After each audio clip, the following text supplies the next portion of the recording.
Assalamualaikum warahmatullahi wabarakatuh. Perkenalkan, nama saya Salza Nurindasari dengan NPM 2021145000323 dari kelas R4D, Program Studi Pendidikan Ekonomi. Jadi dalam video kali ini saya akan membahas materi tentang perekonomian terbuka. Yang pertama ada pengertian perekonomian terbuka.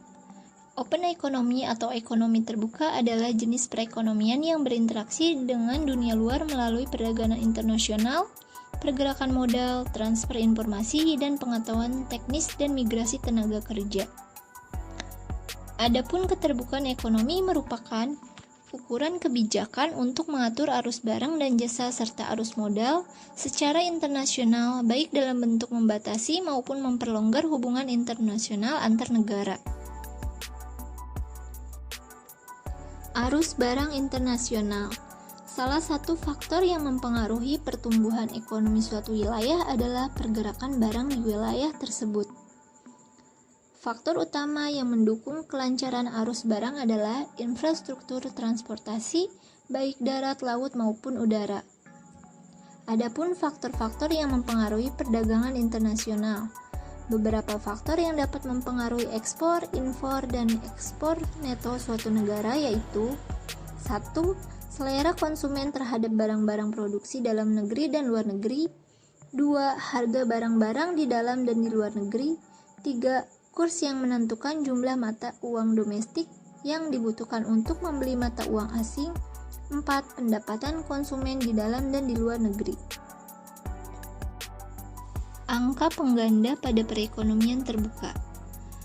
Angka pengganda merupakan rasio yang menunjukkan perubahan pendapatan nasional sebagai akibat dari salah satu atau seluruh variabel yang mempengaruhi pendapatan nasional. Untuk menghitung angka pengganda, maka harus diketahui berapa banyak pendapatan yang meningkat digunakan untuk meningkatkan konsumsi domestik. Arus modal, investasi luar negeri neto. Investasi luar negeri neto atau net capital outflow adalah pembelian aset luar negeri oleh warga domestik dikurangi pembelian aset dalam negeri oleh warga asing. Investasi luar negeri memiliki dua bentuk, yaitu 1. Investasi asing langsung, 2. Investasi portofolio luar negeri. Kemudian ada persamaan ekspor neto dan investasi luar negeri neto. Perekonomian terbuka berinteraksi dengan dua cara, yaitu melalui pasar barang dan jasa internasional serta dalam pasar modal internasional. Dengan demikian dapat diperoleh sebuah persamaan sebagai berikut. NCO sama dengan NX. Keterangannya yaitu NCO atau Net Capital Outflow merupakan investasi luar negeri, dan neto NX atau net ekspor merupakan ekspor neto. Kemudian ada terminologi ekspor neto. Ialah merupakan salah satu komponen dari Gross Domestic Product atau GDP atau Produk Domestik Bruto atau PDB, yaitu dapat diperoleh dalam persamaan sebagai berikut. Y sama dengan C ditambah I tambah G tambah NX. Suatu perekonomian terbuka dapat memanfaatkan tabungannya untuk dua kegunaan, yaitu untuk menambah investasi dalam negeri dan investasi luar negeri neto. Kemudian ada harga-harga dalam transaksi internasional. Yang pertama ada nilai tukar nominal. Nilai tukar nominal adalah suatu nilai di mana seseorang dapat memperdagangkan mata uang dari suatu negara dengan mata uang negara lain.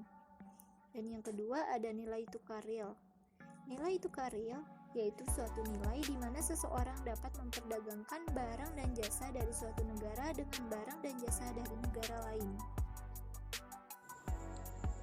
Efek tingkat kurs terhadap impor, ekspor, dan GDP real. Kurs adalah harga atau nilai tukar valuta atau mata uang suatu negara dengan mata uang negara lain. Dalam sistem kurs mengambang, depresiasi atau apresiasi nilai mata uang akan mengakibatkan perubahan terhadap ekspor maupun impor. Adapun tingkat kurs dan neraca perdagangan atau kurva J. Bentuk kurva J adalah bahwa neraca perdagangan memburuk sebelum membaik menyusul adanya depresiasi mata uang.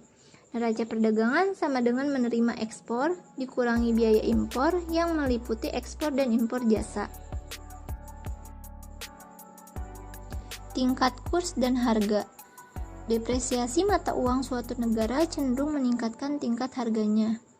Untuk menjelaskan hal ini, terdapat dua alasan, yaitu pertama, ketika mata uang suatu negara lebih murah, produknya lebih kompetitif di pasar dunia, sehingga ekspor akan naik. Di samping itu, pembeli domestik cenderung mendistribusikan barang impor atau yang lebih mahal dengan produk domestik. Yang kedua, depresiasi membuat input yang diimpor lebih mahal. Kemudian ada efek tingkat kurs atas perekonomian.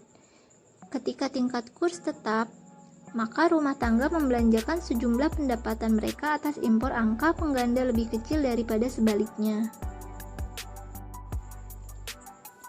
Kemudian ada pengertian paritas daya beli.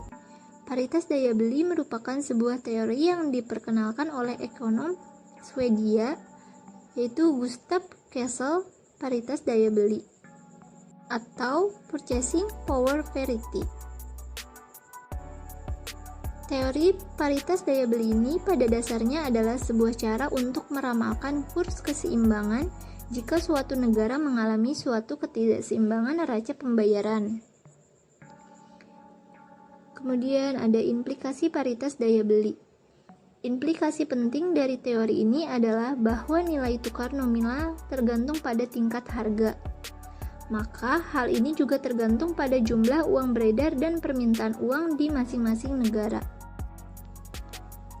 Yang kesatu ada pasar dana pinjaman.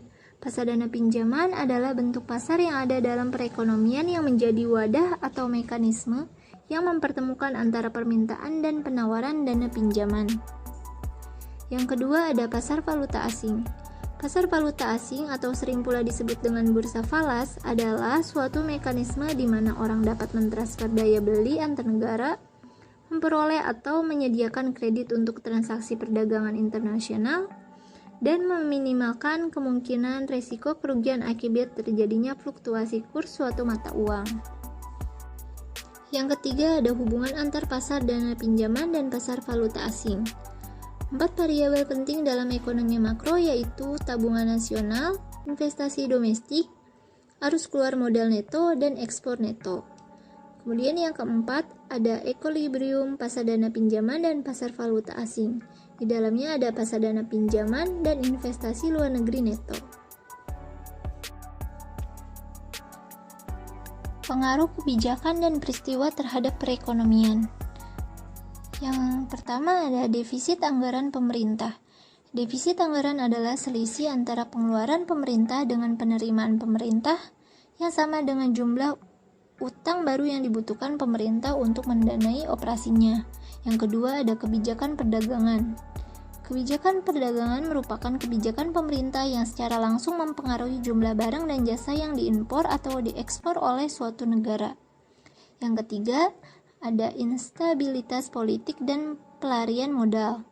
Pelarian modal adalah pergerakan dana yang besar atau pengurangan pada permintaan aset yang besar dan tiba-tiba yang terjadi pada suatu negara.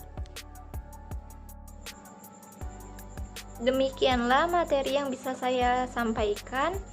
Semoga bermanfaat dan dapat menambah wawasan dan pengetahuan untuk kita mahasiswa dan mahasiswi.